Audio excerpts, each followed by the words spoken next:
وہ rightly use نہیں ہوتے، کرپشن کا لیول کہیں بہت زیادہ ہے.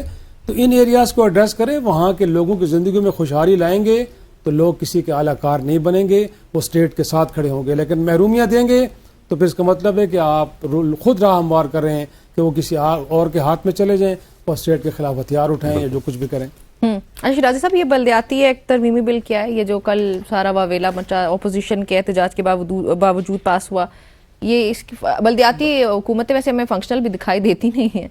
اور بڑی بد نصیبی ہے اگر آپ سٹیٹس اٹھا کے دیکھیں، اس ملک کے اندر بی ڈی کا نظام جو بیسک ڈیموکریسی ہے وہ جنرل ایوب خان لے کے آئے تھے گویا کی.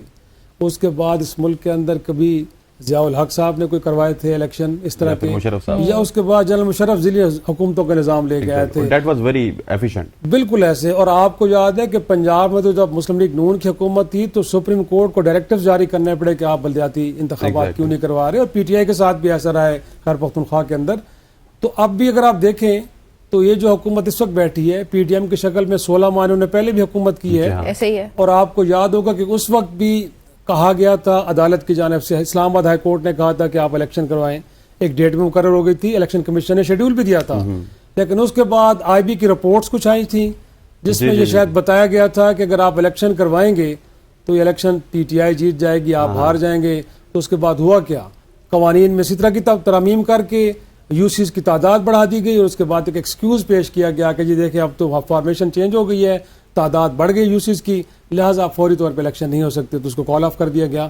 تو مجھے لگتا ہے کہ آج کی اس قانون سازی کا بھی بنیادی مقصد کیا ہے، وہ یہی ہے کہ آپ ڈیلیئنگ ٹیکٹس یوز کر رہے ہیں. اب نیا قانون آپ لے کے آئے ہیں، اس کے بعد عدالت اگر آپ کو کہے بھی صحیح کہ آپ الیکشن کی طرف جائیں تو آپ کہیں گے کہ جی نئے قانون کے تحت کچھ نئی ارینجمنٹس درکار ہیں، لہٰذا اس صورت میں الیکشن فوری طور پہ نہیں ہو سکتے. تو پھر اس کے بعد دیکھا جائے گا. شرائع صاحب، یہ جو آج کی کاز لسٹ ہے اس کو اگر آپ دیکھیں بہت لمبی چوڑی کاز لسٹ ہے، اور اس میں نور عالم خان کی جانب سے آئی تھنک 3-4 کوئی امینڈمنٹ پیش کی جائیں گی.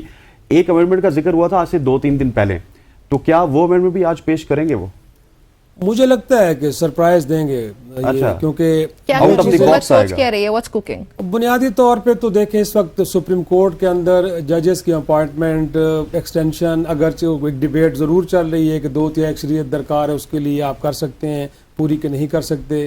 لیکن یہ بھی کہا جا رہا ہے کہ صدر صاحب بلائیں گے جوائنٹ سیشن، اور وہاں پہ جوائنٹ سیشن، بالکل جوائنٹ سیشن تو 28 اگست کو ہو رہا ہے نا، آج تو 27 ہے، تو کل کے دن ہوگا.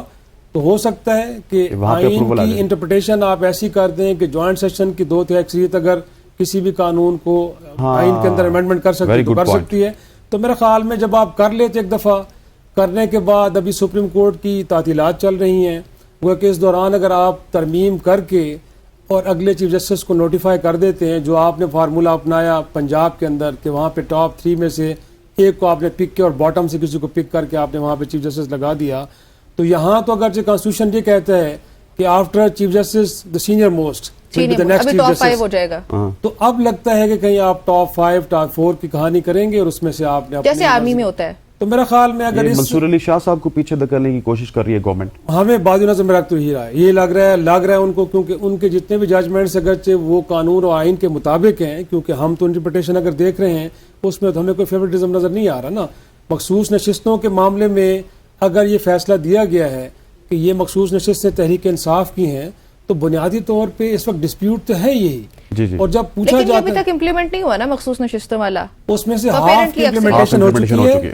وہ لوگ کہ جنہوں نے اپنے نامینیشن پیپر کے اوپر اپنی پارٹی تحریک انصاف لکھا تھا، ان کے حوالے سے تو کر دیا گیا ہے، ان کو تو انہوں نے پی ٹی آئی کا ڈکلیئر کر دیا. بٹ باقی جو 51 ہیں ان کے بارے میں کیونکہ کہیں پارٹی مینشن نہیں تھی، اس حوالے سے الیکشن کمیشن نے سپریم کورٹ کو لیٹر لکھا ہے کہ اگر ہم امپلیمنٹیشن کرنے جاتے بھی ہیں تو کیسے کریں گے ہمیں بتائیں. ان دا مین ٹائم حکومت وقت نے آئین کے اندر قانون کے اندر ترمیم کر دی الیکشن ایکٹ کے اندر، جس میں یہ کہا گیا ہے کہ جی آپ تو فرما رہے ہیں کہ جی 3 دن گزرنے کے بعد بھی کوئی اپنی پارٹی کی وفاداری تبدیل کر سکتا ہے، بٹ ہم یہ کہہ رہے ہیں کہ 3 دن کا وقت ہوتا ہے آفٹر نوٹیفیکیشن، اس کے بعد کوئی بھی نہیں کر سکتا اپنا.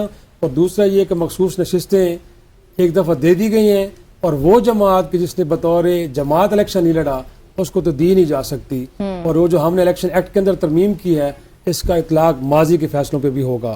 تو گویا کہ حکومت نے اپنے انٹینٹ شو کر دی ہے کہ آپ نے فیصلہ دے بھی دیا ہے لیکن ہم اس کو نہ مانیں گے نہ امپلیمنٹ کریں گے. تو میرے خیال میں جب تفصیلی فیصلہ آئے گا اس میں تو دیکھیں گے کہ کیا ہوتا ہے. لیکن اب حکومت اس سے اگلے ایک سٹیپ پہ جا رہی ہے نا. وہ سٹیپ یہ ہے کہ لگتا ہے حکومت کو کہ منصور علی شاہ صاحب، وطن من اللہ ہوں، جسٹس عائشہ ملک صاحبہ ہوں، یا باقی اس طرح کے جج، وہ 8 جج جن کے ان کے خیال میں جو فیصلہ انہوں نے دیا ہے وہ ان کو سوٹ نہیں کر رہا، اور وہ ایک اسٹیبلش کر رہے ہیں کہ شاید مستقبل کا منظرنامہ جھکاؤ کھینچ رہے کسی ہیں. ایک سیاسی جماعت کی طرف ہے جو کہ نہیں ہے. تو میرا خیال میں پہلے مرحلے میں تو اس قانون سازی کی کوشش کی جائے گی، لیکن دوسری جو انہوں نے کوشش جس میں وہ کافی حد تک کامیاب ہو گئے کہ انہوں نے بہرحال منصور علی شاہ صاحب کو کنٹروورشل بنا دیا ایک طرح سے. یس یس یس یس. تو یہ انہوں نے ایک گول اچیو ضرور کیا. اب دیکھیں میرا خیال میں گورنمنٹ کا یا پیپلز پارٹی کا صدر صاحب کا مولانا فضل الرحمان سے ملاقات کا یہی پرسپیکٹو نظر آتا ہے آپ کو کہ 2/3 میجورٹی کے لیے کام کیا جائے. آلدو اگر وہ آ بھی جاتے تو میرا نہیں خیال کہ وہ پاسبل ہو پائے گا گورنمنٹ کے لیے. ایک تو 2/3 اکثریت کے حوالے سے انہوں نے مدد درکار ہے، اس کے مقابلے میں انہوں نے کچھ دینا بھی ہوگا. لیکن مور امپورٹنٹلی آپ دیکھیں کہ مولانا صاحب کے پاس جو اسٹریٹ پاور ہے وہ کافی بڑی کمال کی ہے. True that. تو ان کو لگتا ہے کہ اگر تحریک انصاف کے ساتھ ان کا کمبینیشن بن جاتا ہے اور پھر ڈیڈلی ہو سڑکوں جائے پہ گا. جب آئیں گے تو ہمارے لیے بہت زیادہ مشکلات پیدا کریں گے. تو مجھے لگتا ہے کہ حکومت وقت ایک تیر سے 2 شکار کرنا چاہ رہی ہے. ایک تو ان کو ایک تو قانون سازی میں مدد، ہاں اور دوسرا یہ ہے کہ وہ جو اسٹریٹ پہ آنے کا ایک خطرہ موجود ہے JUFA کا PTI کے ساتھ مل کے، اس کو بھی ڈسمنٹل کرنا جیسا چاہ وقت تھوڑا سا کم ہے، آخر میں عمران خان کے حوالے سے ڈسکس کرنا چاہوں گا. وہ بھی پچھتا رہے ہیں اب کہ میں نے جلسہ کیوں کینسل کیا، نہیں کرنا چاہیے تھا، اور کہہ رہے ہیں گورنمنٹ گھبرائی ہوئی ہے، میری تمام تر فیسلٹیز کو لے لیا گیا ہے. تو خان صاحب ایک دن سٹیٹمنٹ دیتے ہیں، دوسرے دن اس کو بدل دیتے ہیں. کس مینٹل سٹیٹ پہ اس وقت وہ، کیونکہ کوئی سمجھ نہیں آتی خان صاحب کی؟ میرا خیال میں اس وقت تو جو ایک ان پٹ دیا گیا تھا، اور آپ کو معلوم ہے کہ حکومت وقت نے جب رات کے 12 بجے جلسہ منسوخ کرنے کے احکامات جاری کیے، اگرچہ عدالت نے کہا تھا کہ آپ کرنے دیں، بٹ آپ کو یاد ہوگا کہ 22 سے ایک رات پہلے منسوخ کر دیا گیا. کس بنیاد پہ کیا گیا کہ انٹیلیجنس بیورو کی ایک کمیٹی نے یہ رپورٹ دی ہے کہ دہشت گردی کا کوئی خطرہ موجود ہے. جب حکومت وقت یہ ایک نیریٹو لے کے آئے گی تو پھر ایک جماعت کا رہنما جو جیل میں بیٹھا ہے، جس کے پاس کوئی ذرائع بھی نہیں ہے چیزوں کو کاؤنٹر چیک کرنے کے، پھر آپ سہولت کاری بھی فراہم کر رہے ہیں کہ آپ اعظم سواتی اور بیرسٹر گور کو وہاں بھجوا کے ان کو ایک طرح سے انشور کر رہے ہیں کہ جو ہم کہہ رہے ہیں بڑا درست ہے. تو ایک شخص نے اگر امن عامہ کی خاطر اپنے جلسے کو کال آف کیا ہے تو آج اس کا مذاق اڑا رہے ہیں، یا آپ اس کو کہہ رہے ہیں کہ وہ شاید بزدل آدمی ہے. آپ ایک طرف تو چاہتے ہیں اگر ایسا کچھ نہیں تھا تو شہر کے اندر کنٹینر کی دیواریں کیوں کھڑی کی گئیں، جی ٹی روڈ کو کیوں بند کیا گیا؟ ملتو ترلو پہ آ جاتے ہیں جب ان کے اوپر تو نہیں ہونا چاہیے. میں کہتا ہوں کہ سیاستدانوں کو پولیٹیکل میچورٹی دکھانی چاہیے. جلسہ ہونا یا نہ ہونا مسئلہ نہیں ہے، اس ملک کے اندر پولیٹیکل سٹیبلٹی لے کے آنی ہے اور سب نے مل کے لے کے آنی ہے. بہت اچھی بات کی. شرازی صاحب بہت شکریہ، آپ کا جوائن کرنے کے لیے وقت ختم ہو گیا. ناظرین گفتگو آپ نے سنی شرازی صاحب کی پاکستانی پولیٹیکل سینیریو میں کیا ہو رہا ہے، یہ ہم نے بات چیت کی ڈیٹیل میں. یہاں پہ شامل کرنے جا رہے ہیں ایک بریک.